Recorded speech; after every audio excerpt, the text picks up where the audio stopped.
Your hand is on the limestone. Cold, smooth. Too smooth for something carved with stone tools 12,000 years ago. The surface feels almost polished.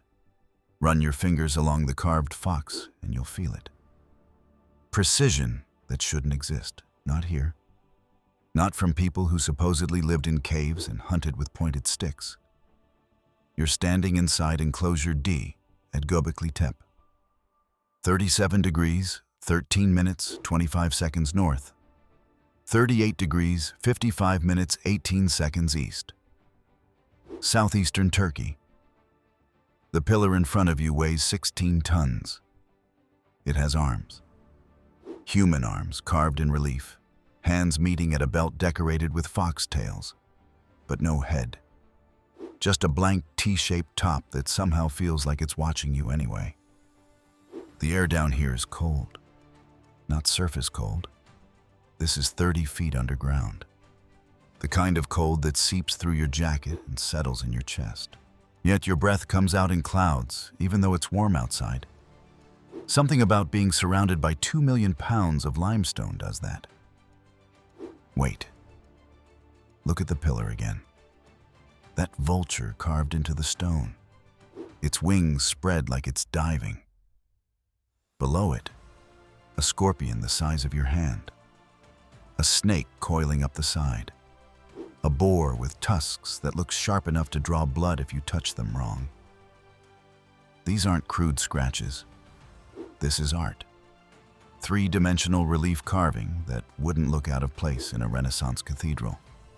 Except cathedrals were built 11,000 years after this place. July 19th, 2014. Klaus Schmidt sits in his house in Schönlurfa, 15 kilometers from the dig site. He's writing field notes, something he's done every season for 19 years. The notebook is leather-bound, pages filled with precise German handwriting and sketches of pillars. He writes, 20 years, we've uncovered maybe 5% of what's down there. The pillars won't stop appearing.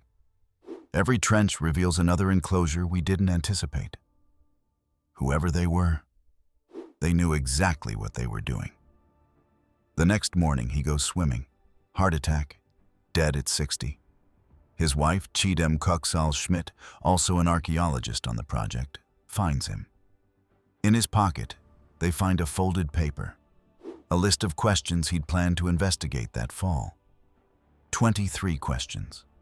Not one of them answered. Here's what nobody talks about. Schmidt spent his last 5 years fighting time. Not because he was sick, because every season revealed something that pushed the timeline back further, made the mystery deeper, and made the official story that this was built by simple hunter-gatherers look more ridiculous. And he knew he'd never live long enough to excavate the whole site. He was right.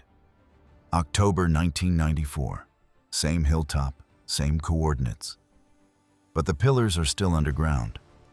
Klaus Schmidt is walking across a mound the locals call Belly Hill because of its shape. He's here on a survey, checking out potential Bronze Age sites. Nothing exciting.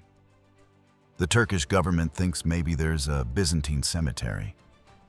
They want him to confirm it so they can decide whether to protect the area or let farmers keep plowing it. Schmidt notices limestone fragments. Lots of them. They're everywhere. Jutting out of the soil, half buried in the grass. He kneels, picks one up, turns it over in his hands.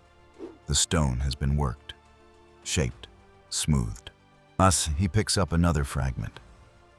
This one has markings. Shallow grooves that might be part of a carved relief. Then he spots the flint blade.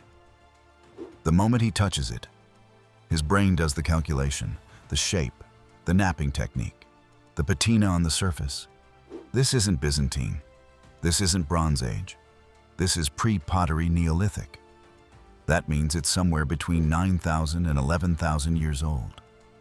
See the problem? People from that era didn't build monuments. They didn't have settlements.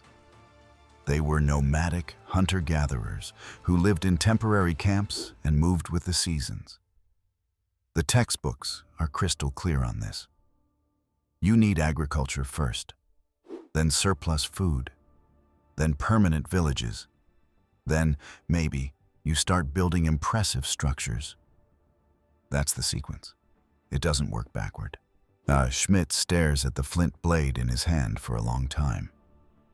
Then he looks at the limestone fragments scattered across the hilltop. Then he does something that will change archaeology forever. He says, "We need to dig here." September 1995. The first trench goes down, 3 meters, 5 meters, 8 meters. Then they hit it, a pillar, T-shaped, still standing upright after 11,000 years. Schmidt's team expands the trench. Another pillar appears, then another. By the end of the season, they've uncovered part of a massive circular structure, 20 meters across, with pillars arranged in a perfect ring. The site photographer takes hundreds of pictures. Schmidt sketches everything in his notebook. They bag samples for radiocarbon dating and send them to labs in Heidelberg and Miami. Then they wait. 3 months later, the results come back. Sample KYA44149.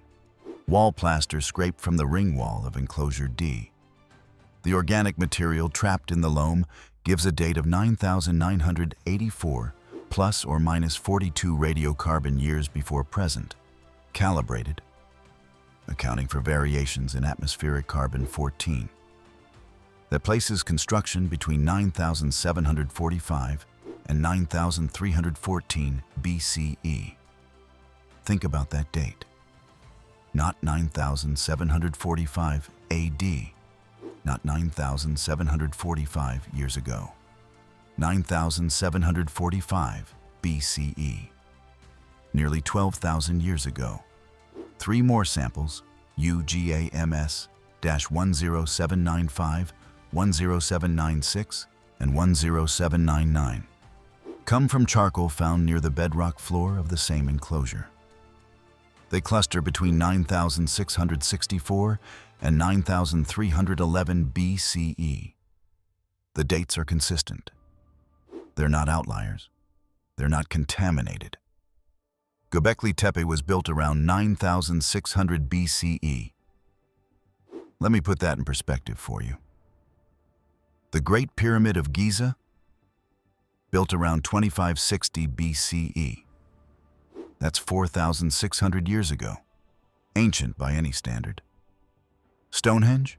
The stone circle was erected around 2,500 BCE. About 4,500 years old. The earliest Mesopotamian cities, Uruk, Ur, Eridu, date to around 4,500 BCE. 6,000 years old. Göbekli Tepe predates all of them. It's twice as old as the pyramids, twice as old as Stonehenge. It was already ancient when the Sumerians invented writing. And it's not crude. It's not primitive. It's not a pile of rocks that accidentally ended up in a circle. It's sophisticated. The 2020 study published in the Cambridge Archaeological Journal, you can look this up, the journal's online, analyzed the architectural planning. They found evidence of geometric principles. Whoever designed these enclosures used a system equivalent to a compass and ruler. The circles are mathematically precise. The spacing between pillars follows consistent ratios. Now, the central pillars align with specific sight lines. This isn't random construction. This is architecture. Schmidt buys a house in Şanlıurfa. Not renting, buying. Because he knows this isn't a one-season project. This is his life now. Every year, same pattern. Spring excavation, April and May. Fall excavation, September and October. The rest of the year, he's writing papers, analyzing finds, training students, fighting for funding. The German Archaeological Institute backs him. The Şanlıurfa Museum provides local support. Müslüm Erkan, the museum director, becomes his closest collaborator. Season after season, more pillars emerge. Enclosure A, Enclosure B, Enclosure C, Enclosure D, the oldest and largest, 98 feet across. The deeper they dig, the older the structures get. Now, Layer 3, the bottom layer, contains the massive circular enclosures with the giant T-shaped pillars. Layer 2, above it, has smaller rectangular buildings with smaller pillars. The stratigraphy is clear. The oldest structures are the most impressive. It's backward. Evolution is supposed to go from simple to complex. Here it goes from complex to simple. What came next challenges everything even more. The animal bones, thousands of them. Gazelle, aurochs, boar, deer, all wild species. No domesticated animals. One auroch's bone has something embedded in it, a flint projectile point, still lodged in the bone where the hunter's spear struck home 11,600 years ago. These bones come from the fill material inside the enclosures. Analysis shows they're from communal feasts, massive gatherings where hundreds of people came together to eat. The bone fragments are mixed with charcoal from cooking fires, scattered among the rubble that was deliberately dumped into the enclosures. Hold on. Deliberately dumped. That's the phrase in the archaeological reports. The German team, led by Oliver Dietrich after Schmidt's death, published detailed stratigraphic analysis in Neolithic's journal, 2013. You can download it for free from the DAI website. The enclosures weren't abandoned and left to decay naturally. They were cleaned out first, portable objects removed, then systematically filled with sediment and stone, backfilled, buried on purpose. Around 8000 BCE, right when agriculture starts taking hold in the region, the entire site gets covered up. Why would you do that? You spend 1,500 years building the most sophisticated structures on the planet. Say you organize massive labor crews to quarry and move 20-ton pillars. You carve intricate three-dimensional art into the stone. You hold elaborate feasts and rituals that bring together hundreds of people from across the region. And then you bury it, intentionally. The official explanation? The site was no longer needed once people settled into farming. Does that sound right to you? Then there are the human remains. 700 skull fragments recovered so far. Not complete skulls, fragments, many of them modified. Grooves carved into the bone, drill holes, polishing marks. Dr. Lee Clare, who took over as field director after Schmidt died, described these in a 2017 article published in Science Advances. He calls it evidence of skull cult practices. The bones show signs of excarnation, the deliberate removal of flesh from bone. Some skulls were suspended on cords hanging from the ceiling or walls of the enclosures. Others may have been worn as masks during rituals. This isn't burial. This isn't respectful internment of the dead. This is something else. Something we don't have a name for because no living culture practices it anymore. The T-shaped pillars themselves offer another clue. They have arms carved into them. Stylized human arms bent at the elbow, hands meeting at a belt or loincloth decorated with foxtails and other animal motifs. But they have no faces, no heads, just blank T-shaped tops. Some researchers, Klaus Schmidt included, believe the pillars represent anthropomorphic beings, abstract humans, maybe ancestors, maybe gods, maybe something in between. But look closer at the animals carved into the pillars. As Enclosure D, the oldest, features foxes, boars, snakes, scorpions, vultures, predators and scavengers, death eaters. The vulture on Pillar 43 is particularly striking. It has a human-like posture, wings spread wide, positioned above a scorpion and what might be a decapitated human head. Moritz Kinzel, another DAI archaeologist, published analysis suggesting the pillars encode astronomical information. He claims the animal reliefs correspond to constellations, that Göbekli Tepe might be the world's oldest observatory, recording a comet impact that occurred around 10,950 BCE. Other researchers disagree. They think the animals are totemic. Clan symbols representing different groups who came together at Göbekli Tepe for ceremonies. Nobody knows for sure. But everyone agrees on one thing. This level of symbolic complexity requires a sophisticated belief system, a shared mythology, social organization on a scale that shouldn't exist among simple hunter-gatherers. Here's another problem. Where are the villages?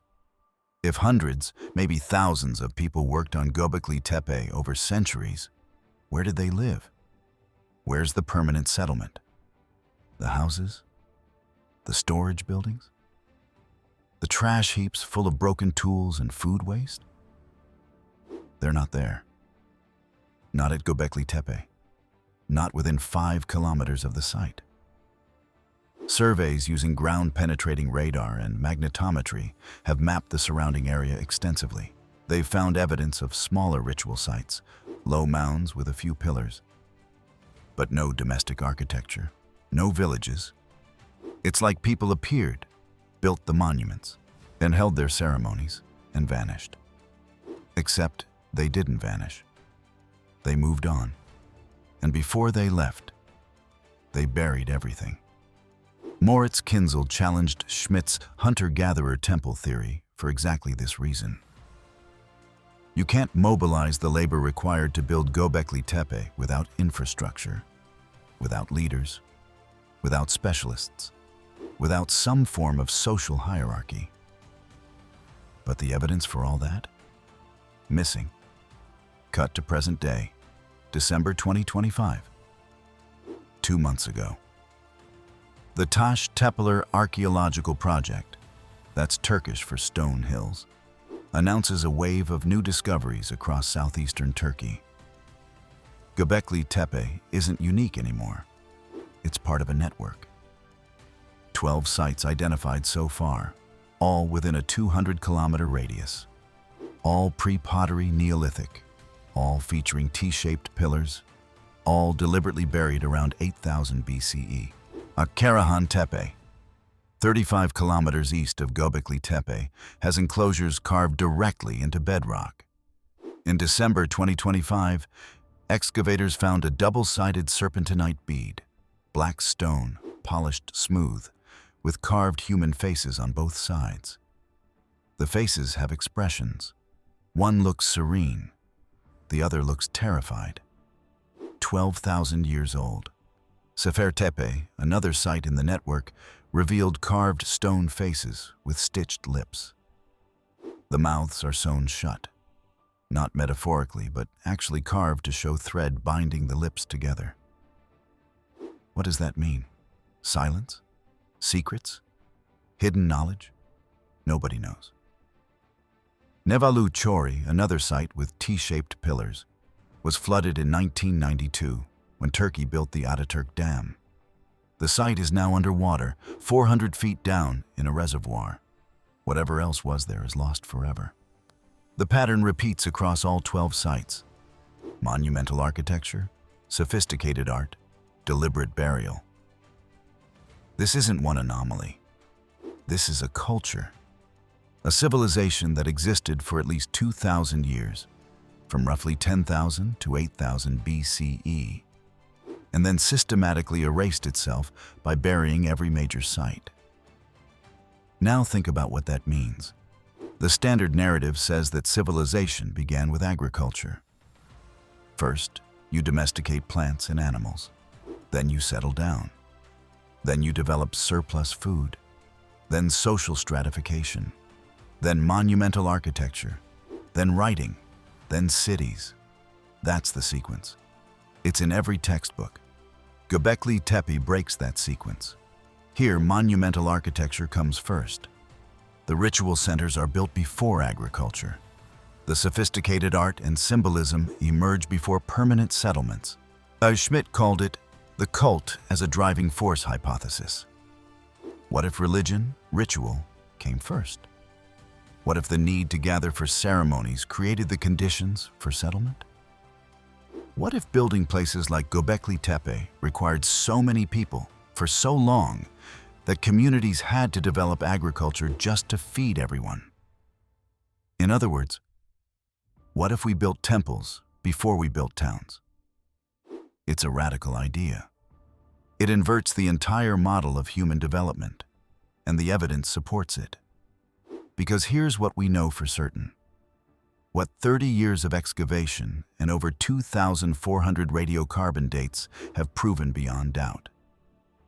Between 9,600 and 8,000 BCE, people who supposedly didn't have agriculture, didn't have permanent villages, didn't have writing, didn't even have pottery, built monuments that rival anything constructed since, and then they buried them on purpose.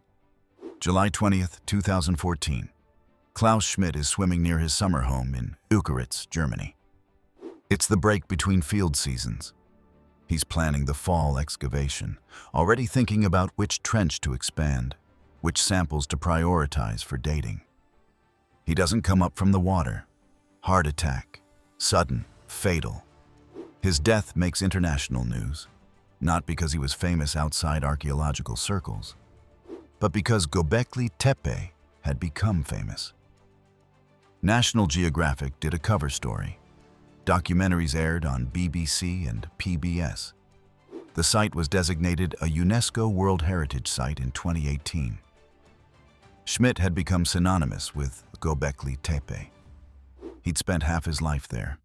In a 2011 interview with Archaeology magazine, he estimated that roughly 5% of the site had been excavated. 5%. Read that again. Oh, everything I've told you, every pillar, every enclosure, every carved animal, every radiocarbon date comes from 5% of the site. The other 95% is still underground, still buried, still waiting. Schmidt estimated it would take another 150 years to fully excavate Gobekli Tepe at the current pace. That's assuming funding continues, assuming political stability in the region, assuming no natural disasters or wars. 150 years. You won't live to see it finished. Your children won't live to see it finished. Maybe your grandchildren will. Dr. Lee Clare continues the excavations. Same schedule. 2 months in spring, 2 months in fall. The team uses ground-penetrating radar now. They've mapped the subsurface. They know there are more enclosures down there, dozens more. Maybe hundreds, but they can't rush it. Archaeology is painstaking. You can't just bulldoze through 12,000 years of sediment and expect to understand what you're finding. Every stone has to be photographed, measured, cataloged. Every layer of soil screened for tiny fragments, seeds, bones, flakes of worked stone. Every find recorded in three-dimensional space so patterns can be analyzed later. It's slow, deliberately slow, because once you excavate something, you destroy the context. You can never put it back the way it was. If you miss something, if you bulldoze through a crucial layer, that information is lost forever. So the truth stays buried, for now. But here's what we do know, what the evidence proves.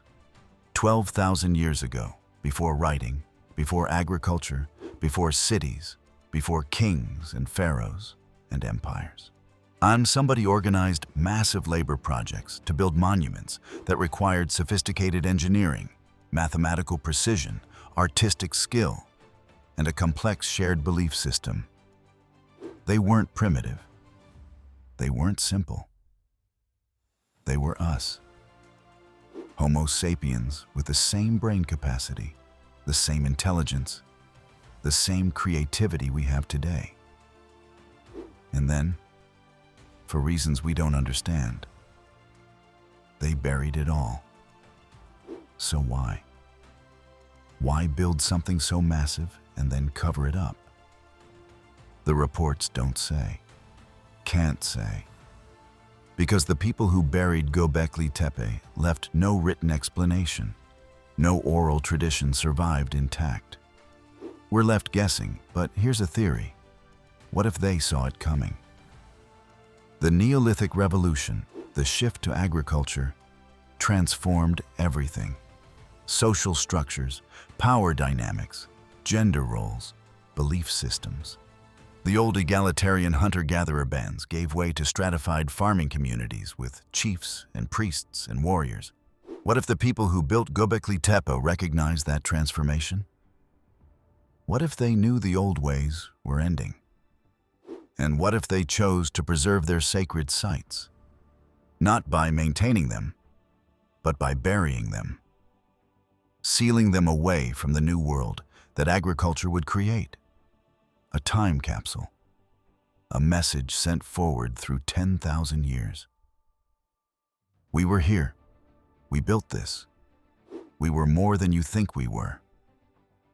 Or, darker possibility, what if they were hiding it from us? What if they knew that future civilizations with writing, with kings, with conquest, wouldn't understand, wouldn't respect it, would tear it apart looking for treasure or gold? So they buried it, sealed it, protected it, and for 10,000 years, until Klaus Schmidt showed up with a trowel. You can verify all of this yourself. The radiocarbon dates are public. Sample KYA 44149. Samples UGAMS-10795, 10796, 10799. Published in peer-reviewed journals, Paleoria, Neolithics, Science Advances. Most are available free online through the German Archaeological Institute website. The coordinates are exact. 37 degrees, 13 minutes, 25 seconds north. 38 degrees, 55 minutes, 18 seconds east.